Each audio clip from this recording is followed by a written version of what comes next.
সাহাবায়ে কেরাম রিদওয়ানুল্লাহি তাআলা আলাইহিম আজমাইন হচ্ছেন আমাদের দ্বীনের সেতু বন্ধন।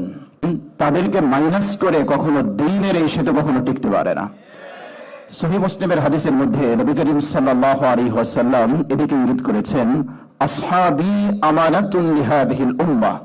রাসূল সাল্লাল্লাহু আলাইহি ওয়াসাল্লাম বলেছেন, আমার সাহাবায়ে কেরাম এই উম্মতের নিরাপত্তার রক্ষা কবচ। অর্থাৎ আপনি সাহাবায়ে কেরামকে মাইনাস করে আপনি দিন শিখবেন, দিন দেবেন, এটা কখনোই কল্পনাও করা যায় না। আমাদের সমাজের এক শ্রেণীর মানুষ আছে যারা আল্লাহর ভালোবাসার বহিঃপ্রকাশ ঘটায়, রসুলের ভালোবাসার বহিঃপ্রকাশ ঘটায়, কিন্তু আমরা দেখতে পাই তাদের জবান থেকে, তাদের কলম থেকে সাহাবায়ে কেরাম রিদওয়ানুল্লাহি তাআলা আলাইহিম আজমাইন তাদের সমালোচনা, তাদেরকে ক্রিটিসাইজ করা হয়।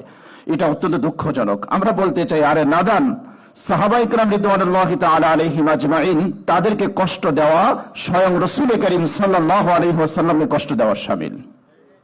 আল্লাহ রাসূল স্পষ্ট হাদিসের মধ্যে বলেছেন, তিরমিজির হাদিস, মান আযাহুম ফাকাদ আযানি ওয়া মান আযানি ফাকাদ আযাল্লাহ।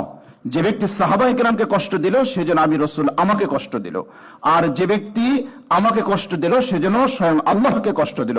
সুতরাং কোন নাপাক জবান থেকে, কোন নাপাক কলম থেকে যদি সাহাবায়ে কেরামের সমালোচনা বের হয়, বুঝতে হবে ও রাসূলের দুশমন ও আল্লাহর দুশমন।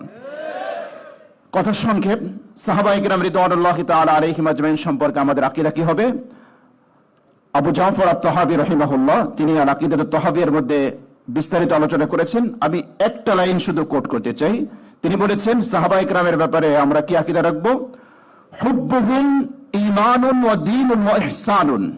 সাহাবায়ে কেরামের প্রতি আমাদের ভালোবাসা, এটা আমাদের ঈমান, এটা আমাদের দ্বীন, এটা আমাদের ইহসানের অংশ। বুগযুহুম কুফরুন ওয়া ফুসুকুন ওয়া তুগয়ানুন। সাহাবায়ে কেরামের প্রতি বিদ্বেষ পোষণ করা এটা কুফরি তুল্য, এটা অবাধ্যতা এবং এটা সীমা লঙ্ঘন। সুতরাং আমরা সাহাবায়ে কেরাম রিদওয়ানুল্লাহি তাআলা আলাইহিম আজমাইন তাদেরকে যারা ভালোবাসবে আমরা তাদেরকে ভালোবাসবো। সাহাবায়ে কেরামের প্রতি যাদের বিদ্বেষ, সে যেই হোক না কেন, সে যদি আমার বাবাও হয়, তাকে আমরা ঘৃণা করব। এটাই হচ্ছে আহলে সুন্নাহ ওয়াল জামাতের আকীদা।